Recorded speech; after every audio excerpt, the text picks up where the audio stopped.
Hello students, this is Mr. Ryan, and in this video we are going to review the different subtraction methods that we learned over summer. Before we begin, remember that you can always use subtitles or adjust the speed of the video to whatever allows you to understand best. Now let's get into the different ways to subtract. We are going to start with the various tips and tricks that you can use to subtract by nines. But first we are going to review some strategies that you probably already know. The first method is simple takeaway. We can represent the minuend, or the top number that we will take away from, with 12 counters. Now let's take away 9 of those counters. 1, 2, 3, 4, 5, 6, 7, 8, 9. There are now 3 counters left, giving us our answer of 3. With this method, you are simply counting backwards, starting from the top number. The next method is finding the difference, and it is very important to know that subtraction not only means taking away, but it also means finding how far apart two numbers are. This concept might be a little bit confusing, so we can demonstrate it with a number line. Let's count the difference between 9 and 12. In other words, how far away is 9 from 12 on the number line? Well, let's see. 1, 2, 3. By counting the difference between the bottom number and the top number, we can find the answer. When finding the difference, you have two options. You can either count forwards from the bottom number to the top number, like we did in this example, or if counting backwards is your preference, you can count backwards from the top number down to the bottom number. Now here is a little trick that one of my students introduced to me for subtracting by nines, which works whenever the top number has a 1 in the tens place. In other words, the top number must be between 10 and 19. This is the add across method, and it's as simple as taking the number in the tens place and the number in the ones place and adding them together. By adding the 1 in the tens place and the 2 in the ones place, we get our answer of 3. Let's look at some examples. Starting from the left, let's take the digit in the tens place and the digit in the ones place and add them together. 1 plus 4 is 5. Pretty easy peasy, right? We're going to do the same exact thing for 17 minus 9. Let's add across 1 and 7. 1 plus 7 is 8. Simple as that. Finally, the highest number this method works with is 19. Adding across 1 and 9 gives us 10. To show you why this works, let's represent the tens place with one 10 block and the ones place with two 1 blocks. When we use the add across method, we treat the 1 in the tens place as if it is an actual 1. In other words, we pretend that the 10 block is actually a 1 block. We're turning a 10 into a 1. This transformation I just described is where the magic happens. Let's first look at this transformation as 10 1 blocks turning into a single 1 block instead of a 10 block turning into a 1 block. We can do this because there are 10 ones in one 10. When we turn the 10 block into a 1 block, and therefore treat the ones in the tens place as a 1 in the ones place, we're taking away all the ones in the 10 block except for a single 1 block. Notice how that means we only took away 9 1 blocks, the exact same number we're subtracting by. Therefore, 12 minus 9 is equal to 1 plus 2, which both equal 3. And wait, before you look away, I want you to look at this slide closely one more time and realize what is going on here. When we subtract by 9, we're just taking away 10 and then adding 1 back. Now it's important to remember that we can only use the add across method for smaller numbers between 10 and 19. However, the idea behind that strategy is very useful when we get into harder problems like these. Now don't get scared, let's break this down into tens blocks and ones blocks.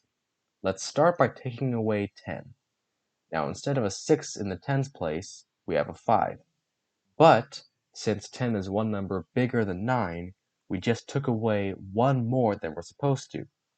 To solve this problem, we can give a single 1 back to the problem by adding 1 to the ones place. 7 plus 1 is 8, so now we have the tens place and the ones place to our solution, which is 58. That wasn't too hard, was it? If it was, you can always re-watch parts of the video that were confusing. But I hope methods like these help you realize that you can solve problems with big numbers like 67 just with what you already know. Now we're going to move on to subtracting by 8s. And remember that nice and easy add across strategy for subtracting by 9s? Well, it doesn't work for 8s, so forget about it in this section. What I don't want you to forget about is the method we just talked about, where we took away 10 and added 1 to subtract by 9, because we can do almost the exact same thing of subtracting by 8s. The important difference is when we subtracted by 9s, we needed to add just 1 back in order to take away 9. Now, however, we need to add 2 back after taking away 10, since we're only supposed to take away 8 instead of 9. Let's see how this looks in an example problem. To make the problem simpler, we can cross out the 1 in the tens place and the 8. We don't need to worry about them anymore. But remember, because we did this, we need to add 2 back to balance out the problem. This will give us our answer of 4, and you can check your work by using the find the difference or take away strategies as well. Now let's see how this looks for more complicated problems. Let's represent the problem with blocks and start with our first step, taking away 10. Now we have a 2 in the tens place instead of a 3. Remember, 10 is two numbers bigger than 8, meaning that by doing this step, we took away 2 more than we're supposed to. We can solve this problem by adding 2 to the number in the ones place. 5 plus 2 is 7, and now we have the numbers we need in the tens place and the ones place for our solution of 27. Now, what if you're someone who doesn't want to have to do any addition for a subtraction problem, and you're fine with subtracting in a more conventional way? In that case, you can use traditional carryover, a method that I hope all of you will strive to master this year. To approach problems like this, we will solve the problem from right to left, beginning by looking at the right column of numbers. In the ones place of this equation, the 5 on the top is smaller than the 8 on the bottom. If the top number is smaller, like it is here, it means that we need to carry over to solve the problem. I will show you why in a minute. To start, we're going to do the same thing we did in the previous strategy and take away 110 from the tens place. But this time, we're going to move that 1 that used to be in the tens place over to the ones place. So now we have 15 in the ones place for the top number, 35. But because we carried over that 1, we borrowed that 1, the 3 in the tens place becomes a 2. Therefore, we haven't changed the value of the problem, we just rearranged the distribution of tens and ones by carrying over. Now let's look at why we did this. Before, when we had 3 tens and 5 ones to make 35, we had to take away 8 ones from the 5 in the ones place of 35. 1, 2, 3, 4, 5. Now wait a minute. We still have to take 3 more ones away, but there's no more ones blocks to take away from. That's why we carried over. We just turned one 10 block into 10 ones blocks, and with those 10 ones blocks, we can take away the 6, 7, and 8 we need to finish the takeaway process. Going back to the equation on the left, instead of 5 minus 8 in the ones place, we now have 15 minus 8. Using any of the strategies discussed earlier, you can find the solution of 7. Since there is no number in the tens place of the bottom number to subtract, we have the digits of the tens place and the ones place of our solution of 27. As we move into subtracting by 7s, I want to first show you how the carryover strategy changes when the top number of a column is bigger. In the ones place column on the right of this problem, 49 minus 7, the 9 in the ones place of 49 is bigger than 7. Since 7 is less than 9, we are able to take 7 away from 9. We can demonstrate this with the ones blocks on the right.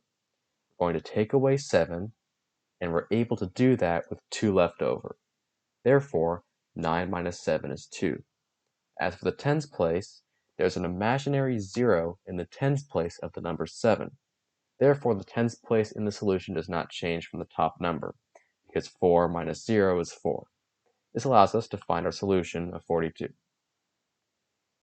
When we're doing simple subtraction facts like these, the same cross and add method that we used for subtracting 8s can also be applied to 7s. But this time, we're not going to be adding 2 to the ones place, but a different number instead. To find out what number we're going to add to the ones place, I want you to look at this number line and try to recognize a pattern. When we were using the add across method for subtracting by 9s, we added 1 to the ones place when we treated the 1 in the tens place as a normal 1. When we subtracted by 8s using the cross and add method, we added 2 to the ones place. Now I'll give you a second to think about what number we're going to add when subtracting by 7s. Try to notice the pattern in the blue numbers. We're going to add a 3 to the ones place. And every time we subtract by one number less, we need to add one number more. This is because as we take away less, but continue to take 10 away from the problem, we need to add one more back to get the real answer. One more thing I want you to notice about this number line is that the big benefit of using the take away 10, add a number back method comes from subtracting bigger numbers like 7, 8, and 9. The benefit starts to go away for smaller numbers as you have to add bigger numbers back to make the problem balanced. Now we're almost done. Remember that to use the cross and add method when subtracting by 7, we're going to add 3 to the ones place. So let's isolate the ones place of the top number, in this case 2. What I mean by isolate is crossing out the other numbers in the problem and only worrying about this singular number 2. Remember that since we took away 3 more than we're supposed to when we crossed out 10, we need to add 3 back to the ones place. Now we simply have to solve 2 plus 3 to come to our solution of 5. Once again, the exact same strategy can be applied with bigger numbers. The only difference is that instead of the tens place being gone entirely, like it was in the previous problem, we're just making the tens place 1 less. In this case, when we take away 10 from the problem, the 9 in the tens place becomes an 8. Now let's add 3 to the ones place. 3 plus 3 is 6. We now have the tens and ones place digits for our solution, and therefore the answer is 86. Finally, I will show you one more example of the all-important carryover method. We start by identifying that this time, the top number in the ones place, 3, is smaller than the bottom number, 7. This means that we have to carry over. So let's take 10 away from the tens place and give it to the ones place. Again, we need to do this because when we try to take 7 away from 3, 1, 2, 3, we run out of ones blocks to take away. We can, however, take 7 away from 13, 4, 5, 6, 7. This leaves us to have to solve 13 minus 7 to find the ones place of the solution. 13 minus 7 is 6, so we now have the tens and ones digits for our solution, which is 86. I hope you found this review helpful. You can always come back and re-watch parts of the video and skip to specific chapters that you would like to see again. This school year, I want you to remember 3 things. First, every day is a chance to improve. Whether you're learning new things, making new friends, or just having a good time in your life, every day is an opportunity to build a bright future. Second, never give up on yourself. You're going to face challenges in 3rd grade and beyond, and it's important that you never lose confidence in your ability to learn, improve, and be your best self. Third, even when such challenges seem impossible to take on, there will always be people who want to help you. Parents, siblings, other family members, teachers, friends, and many others. It's always okay to reach out for help. Lastly, remember to have a great school year and to have fun. Thank you for watching.